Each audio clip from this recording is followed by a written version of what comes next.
जी बेटा, last lecture में हमने थायराइड ग्लैंड की बात की थी और थायराइड ग्लैंड के दो हार्मोन्स, ट्राई आयोडोथायरोनिन या जिसको T3 कहते हैं, और दूसरा हार्मोन टेट्रा आयोडोथायरोनिन या जिसको थायरॉक्सिन या T4 कहा जाता है। हमने उनके फिजियोलॉजिकल इफेक्ट्स देखे थे और उनकी ओवर प्रोडक्शन या डिक्रीज्ड प्रोडक्शन की वजह से जो डिजीजेस होती हैं, हमने उनकी बात की थी। आज बेटा हम थायराइड ग्लैंड के थर्ड हार्मोन कैल्सिटोनिन की बात करेंगे और इसके साथ हम पैराथायराइड ग्लैंड की बात करेंगे। यहाँ पे इन दोनों को एक लेक्चर में डिस्कस करने की रीजन ये है बेटा कि थायराइड ग्लैंड का जो कैल्सिटोनिन हार्मोन और पैराथायराइड ग्लैंड का जो सिंगल मोस्ट हार्मोन पैराथार्मोन जिसको कहते हैं, ये दोनों एक दूसरे के एंटागोनिस्टिकली काम करते हैं। यानी कि इन दोनों के जो फिजियोलॉजिकल इफेक्ट्स हैं वो एक दूसरे के उलट हैं। तो इसलिए हम इन दोनों को एक ही लेक्चर में साइमल्टेनियसली डिस्कस करने जा रहे हैं। तो चलें जी, कैल्सिटोनिन से बेटा अपनी डिस्कशन स्टार्ट करते हैं। तो कहते हैं कैल्सिटोनिन जो है, या इसको बेटा हम थायरोकैल्सिटोनिन भी कहते हैं।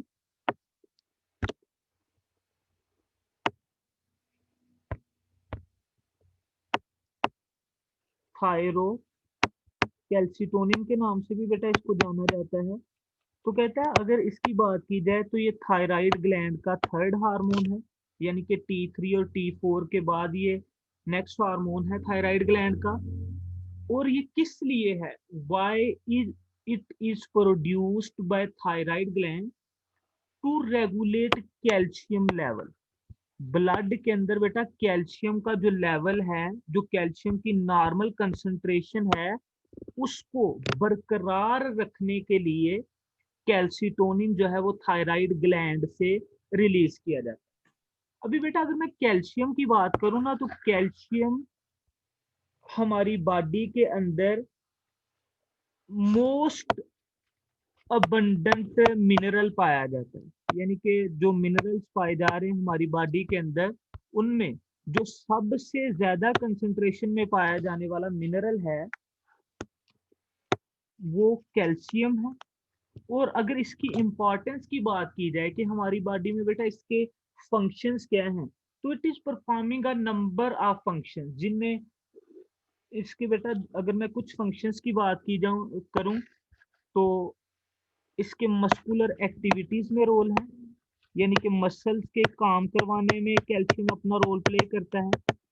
मस्कुलर एक्टिविटीज के अलावा नर्व इम्पल्स की कंडक्शन में इसका रोल है। सिनेप्टिक ट्रांसमिशन में हमने इसकी बात की थी बेटा, नर्व इम्पल्स की कंडक्शन में इसका रोल है। उसके अलावा हार्ट बीट को कंट्रोल करने में इसका रोल है। हार्ट बीट को कंट्रोल करने के अलावा बोन फॉर्मेशन में बेटा कैल्शियम का रोल है।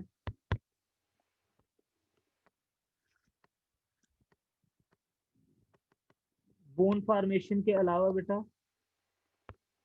फर्टिलाइजेशन ऑफ ओवा, यानी कि जब ह्यूमंस के केस में स्पर्म ने एग को या ओवा को फर्टिलाइज करना है, तो उस वक्त भी कैल्शियम रिक्वायर होगा।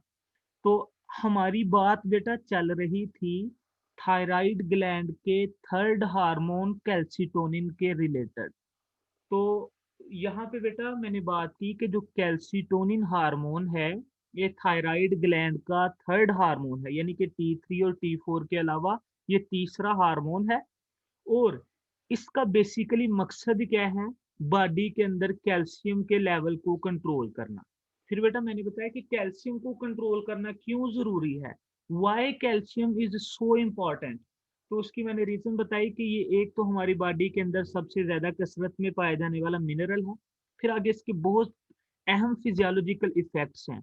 और उन फिजियोलॉजिकल इफेक्ट्स की मैंने बात की कि मस्कुलर एक्टिविटीज में इसका रोल है, यानी कि मसल्स को कंट्रैक्शन के लिए कैल्शियम की जरूरत पड़ती है, ये जब हम मसल कंट्रैक्शन का मैकेनिज्म पढ़ेंगे तो वहां पे हम बात करेंगे। फिर नर्व इंपल्स की कंडक्शन में कैल्शियम अपना रोल प्ले करता है, हार्ट बीट को कंट्रोल करने में, बोन्स की फॉर्मेशन में, फिर एग की फर्टिलाइजेशन वगैरह में कैल्शियम अपना रोल प्ले करता है। तो लिहाजा फिर इसके लेवल को कंट्रोल करना बहुत ज्यादा जरूरी है। तो चलें जी कैल्सिटोनिन पे वापस आते हैं कि कैल्सिटोनिन कैल्शियम के लेवल को कैसे कंट्रोल करेगा। लेकिन उसको पढ़ने से पहले हमें पता होना चाहिए बेटा कि जो कैल्सिटोनिन है ये रिलीज कब होगा, यानी कि थायराइड ग्लैंड इसको बना के रिलीज कब करेगा। तो यहाँ पे अगर हम बेटा स्टिमुलस की बात करें, यानी कि कौन सा स्टिमुलस रिक्वायर है कैल्सिटोनिन के रिलीज के लिए, तो that stimulus is high calcium ions in blood. के ब्लड के अंदर बेटा अगर कैल्शियम आयंस का लेवल बढ़ जाता है तो वो बढ़ता हुआ लेवल जो है वो कैल्सिटोनिन की सिंथेसिस और रिलीज को स्टिमुलेट करेगा कि थायराइड ग्लैंड जो है वो कैल्सिटोनिन को सिंथेसाइज करे और रिलीज करे।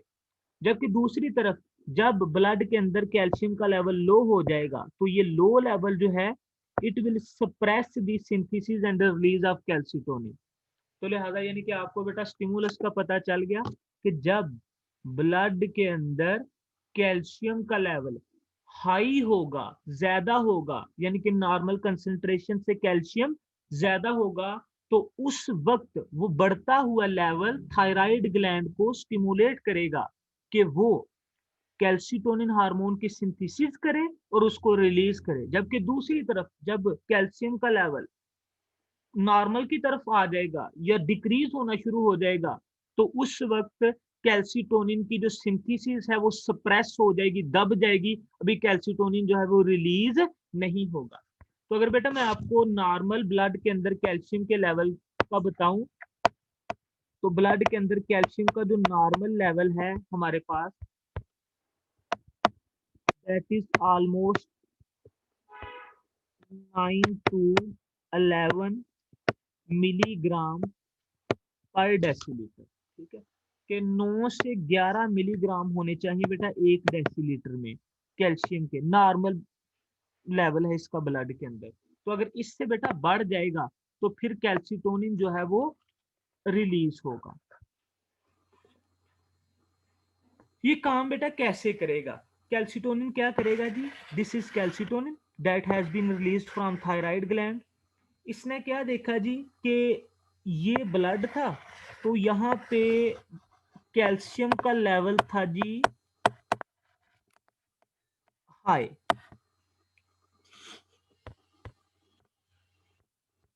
यहाँ पे कैल्शियम का लेवल क्या था जी हाई। तो इस हाई कैल्शियम लेवल ने थायराइड ग्लैंड को स्टिमुलेट किया कि भाई आप कैल्सिटोनिन को रिलीज कर दें।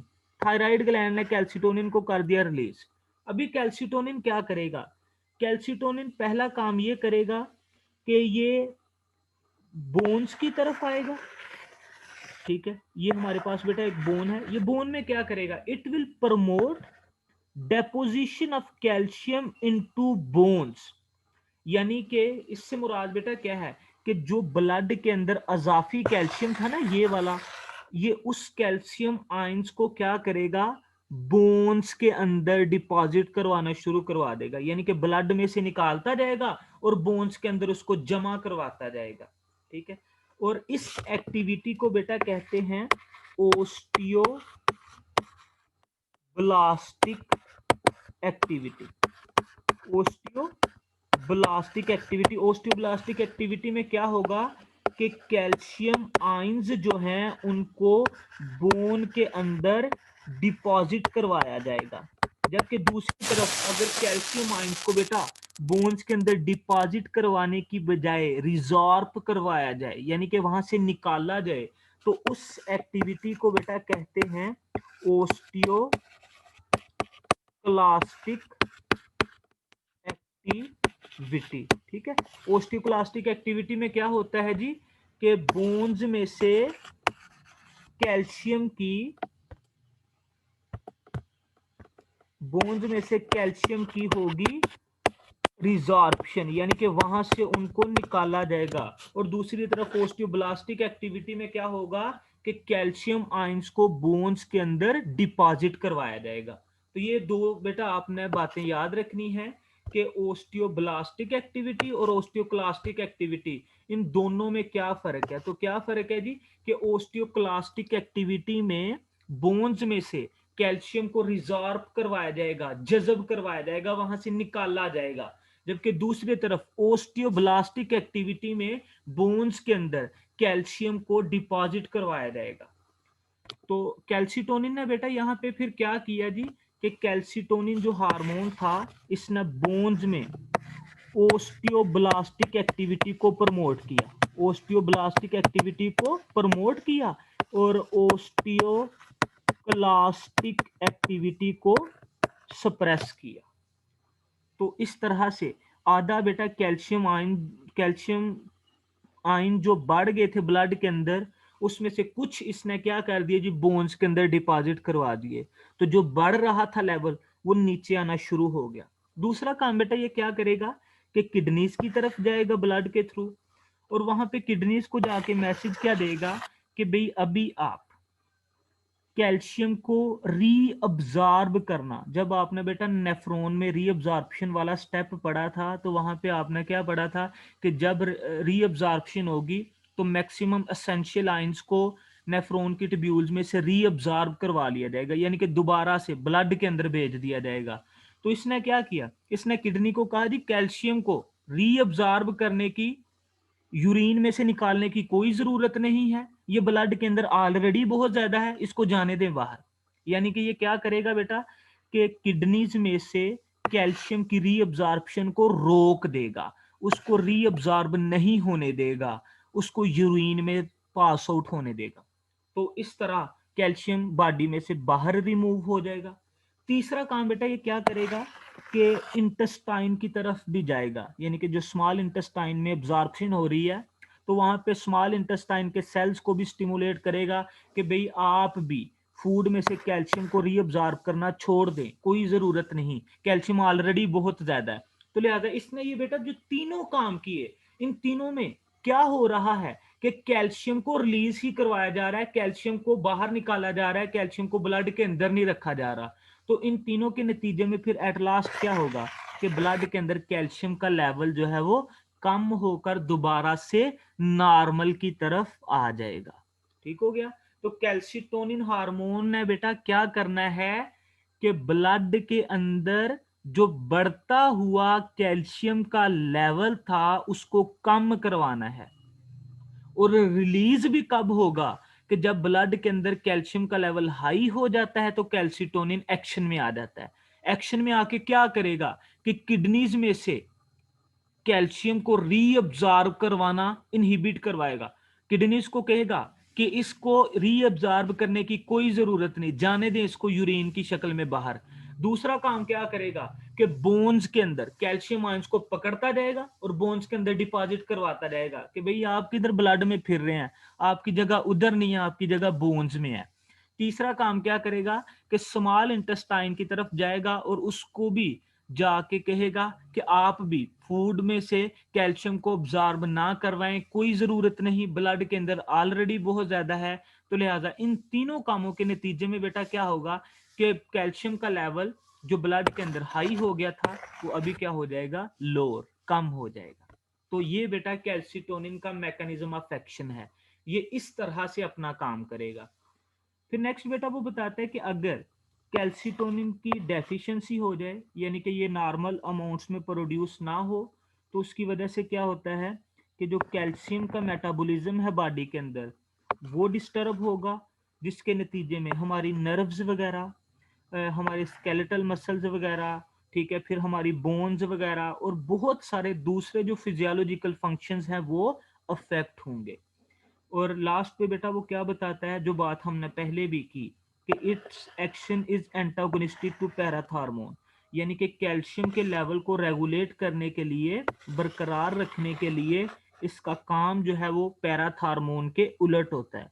तो जो सारे काम बेटा कैल्सिटोनिन कर रहा था यहाँ पे, इसके उलट सारे काम किसने करने हैं जी? पैराथार्मोन ने। तो कैल्सिटोनिन की बेटा हमने बात कर ली। अभी हम नेक्स्ट पैराथायराइड ग्लैंड और उसका जो हार्मोन पैराथार्मोन है उसकी बात करते हैं जी।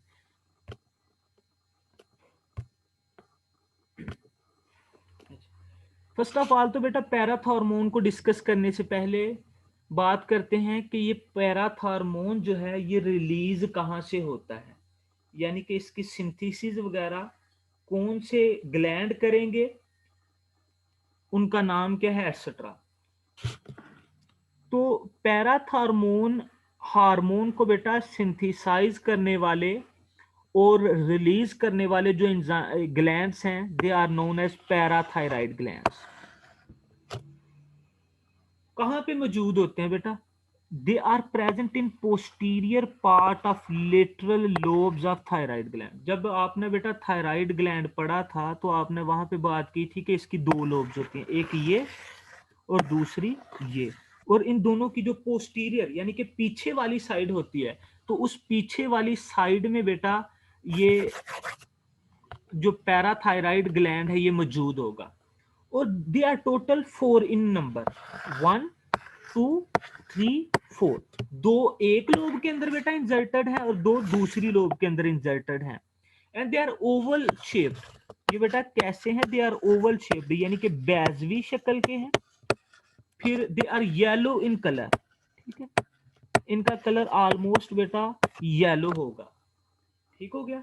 तो हमने बेटा क्या बात की कि जो पैराथायराइड ग्लैंड है ये असल में थायराइड ग्लैंड की जो लोब्स हैं उन्हीं के साथ स्टिक्ड हैं, उन्हीं के साथ चिपके हुए हैं। कौन से रीजन्स में? उनके पोस्टीरियर पार्ट में। And they are total 4 in number. इनकी टोटल तादाद कितनी है जी? 4 हैं ये टोटल। दो एक लोब के अंदर इंसर्टेड हैं और दो दूसरी लोब के अंदर इंसर्टेड हैं।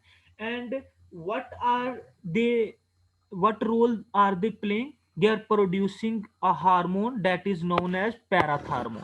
इनका बेटा काम क्या है इन चारों ग्लैंड्स का? कि इन चारों ने क्या करना है? पैराथार्मोन हार्मोन को प्रोड्यूस करना है।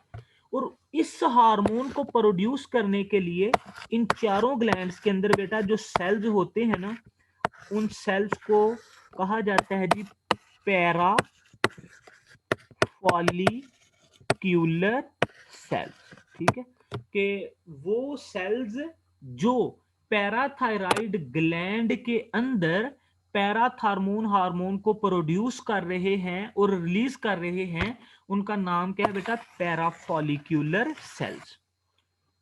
तो इन्होंने क्या किया जी? पैराथार्मोन हार्मोन को बेटा इन्होंने प्रोड्यूस करना है। पैराथार्मोन जो हार्मोन है बेटा इसका दूसरा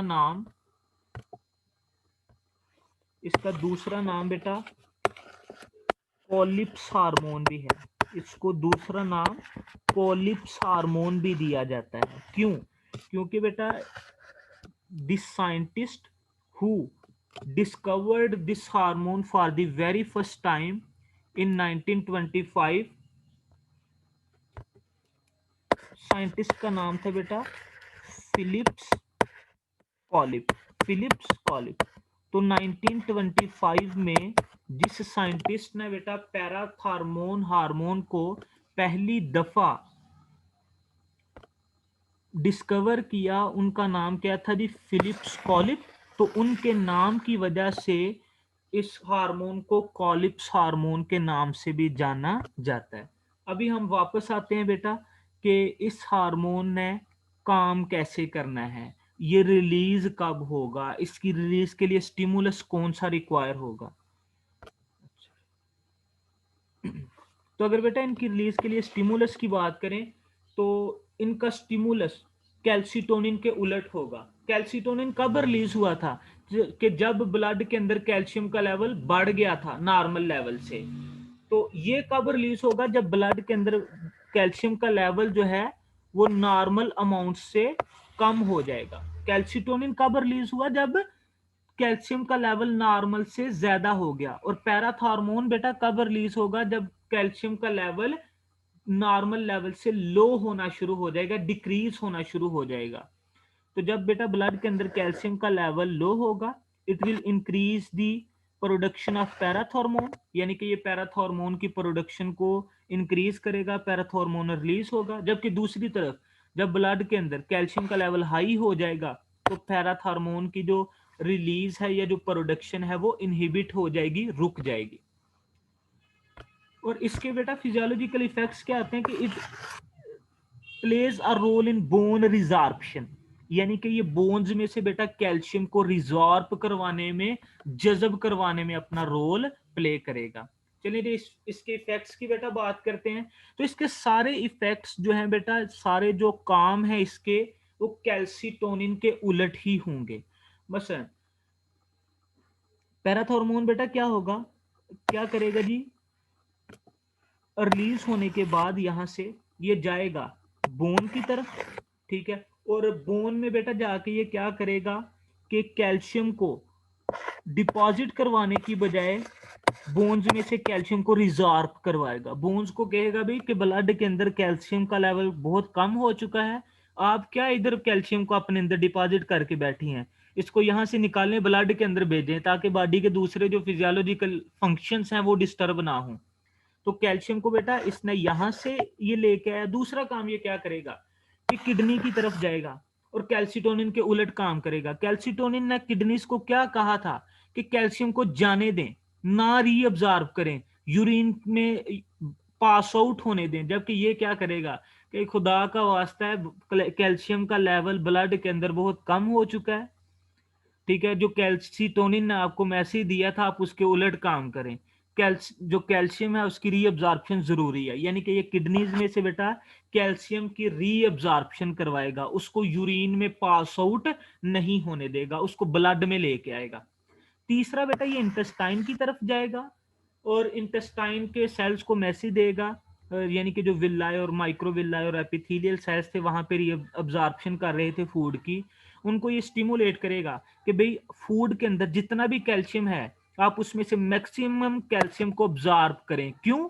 क्योंकि ब्लड के अंदर कैल्शियम का लेवल कम है, तो अगर आप ऑब्जॉर्ब नहीं करेंगे तो जो कैल्शियम का लेवल है वो नॉर्मल अटेन नहीं हो सकेगा, जिसकी वजह से बॉडी के दूसरे जो फिजियोलॉजिकल फंक्शंस हैं वो डिटेरियोरेट हो जाएंगे। और ये जब तीनों काम करेगा, बोन्स में से भी बेटा ये कैल्शियम को ले आया, किडनीज में से भी ये कैल्शियम को ले आया और इंटेस्टाइन में से भी ये कैल्शियम को ऑब्जॉर्ब करवाया, तो इन तीनों के नतीजे में क्या होगा कि कलेक्टिव कॉन्सिक्वेंस क्या होगा कि ब्लड वेसल के अंदर जब ये तीनों जगहों से कैल्शियम को भेज देगा तो ब्लड वेसल के अंदर बेटा कैल्शियम का लेवल दोबारा से नॉर्मल हो जाएगा, ठीक है। तो इसके तीनों काम क्या है कैल्सिटोनिन के उलट। कैसे कंपेयर करें, कैल्सिटोनिन ने क्या किया, बोन के अंदर कैल्शियम को डिपॉजिट करवाया, इसने क्या किया, बोन में से कैल्शियम को रीअब्जॉर्ब करवाया, यानी कि उसने ओस्टियोब्लास्टिक एक्टिविटी करवाई और पैराथॉर्मोन ने ओस्टियोक्लास्टिक एक्टिविटी करवाई। दूसरा काम किडनी के ऊपर आ जाए, किडनी में बेटा कैल्सिटोनिन ने क्या किया कि किडनी को इन रोक दिया कि आप कैल्शियम की रीअब्जॉर्प्शन नहीं करवाएंगी, पैराथॉर्मोन ने उसके उलट कि आप कैल्सिटोनिन की रीअब्जॉर्प्शन करवाएंगी। तीसरा काम इंटेस्टाइन पे आ जाए, कैल्सिटोनिन ने इंटेस्टाइन को क्या मैसेज दिया कि आप कैल्शियम की अब्जॉर्प्शन नहीं करवाएंगी क्योंकि कैल्शियम ऑलरेडी ब्लड में काफी ज्यादा है। जबकि पैराथॉर्मोन क्या करेगा, इंटेस्टाइन को स्टिमुलेट करेगा कि आप कैल्शियम की अब्जॉर्प्शन करवाएंगी। क्यों? क्योंकि ब्लड के अंदर कैल्शियम का लेवल लो हो चुका है। तो इस तरह से बेटा ये दोनों हार्मोन एक दूसरे के उलट काम करेंगे, ठीक है जी। तो कहते हैं अभी आ जाए बेटा इसकी थोड़ी सी इफेक्ट्स के ऊपर कि अगर पैराथायराइड ग्लैंड का जो पैराथॉर्मोन हार्मोन है इसकी डेफिशिएंसी हो जाए, यानी कि ये नॉर्मल अमाउंट्स में प्रोड्यूस ना हो, तो उसकी वजह से क्या होगा कि ब्लड के अंदर बेटा कैल्शियम का लेवल ड्रॉप हो जाएगा। यानी कि इसने क्या करवाना था, कैल्शियम लेवल को मेंटेन रखने के लिए उसकी कंसंट्रेशन को बढ़ाना था। तो जब यही नहीं है तो ब्लड के अंदर बेटा कैल्शियम का लेवल ड्रॉप हो जाएगा, जिसकी वजह से बहुत इंपॉर्टेंट डिजीज है मसल्स की, डेट इज मस्कुलर टेटनी, वो होगी। दूसरी तरफ अगर बेटा इसकी ओवर प्रोडक्शन हो जाए, यानी कि पैराथायराइड हार्मोन पैराथायराइड ग्लैंड में किसी ट्यूमर के होने की वजह से ज्यादा प्रोड्यूस हो जाए तो उसकी वजह से बेटा क्या होगा कि बोन्स की डीमिनरलाइजेशन होगी। मसलन ये बोन्स में से बेटा कैल्शियम को निकालता रहेगा निकालता रहेगा निकालता रहेगा निकालता रहेगा, उसके केस में क्या होगा कि बोन्स जो है बेटा वो बहुत ही सॉफ्ट हो जाएंगी, बहुत ही नरम हो जाएंगी, और उनमें बेटा फ्रैक्चर होने के जो चांसेस हैं वो मैक्सिमम हो जाएंगे। और ये जो कंडीशन है ये रिकट्स जैसी होगी, यानी कि जिस तरह सोखे की बीमारी में बेटा रिकट्स में बोन्स पतली सॉफ्ट और वल्नरेबल टू फ्रैक्चर्स हो जाती हैं, उसी तरह यहाँ भी हो जाएंगी। तीसरा बेटा, अगर इसकी ओवर प्रोडक्शन होगी तो ये किडनीज में से जब कैल्शियम को रीअब्जॉर्ब करवाता रहेगा तो वहां पे ये किडनी स्टोन्स की फॉर्मेशन का सबब भी बन सकता है, और ये दोनों कंडीशन जो है बेटा ये खतरनाक साबित हो सकती हैं। तो this was all about calcitonin hormone of thyroid gland and parathormone of parathyroid gland. और हमने बेटा ये देखा कि ये दोनों हार्मोन्स जो हैं ये एक दूसरे के उलट काम कैसे करते हैं, एक दूसरे के एंटागोनिस्टिक वर्क करने का जो मैकेनिज्म है वो इनका क्या है।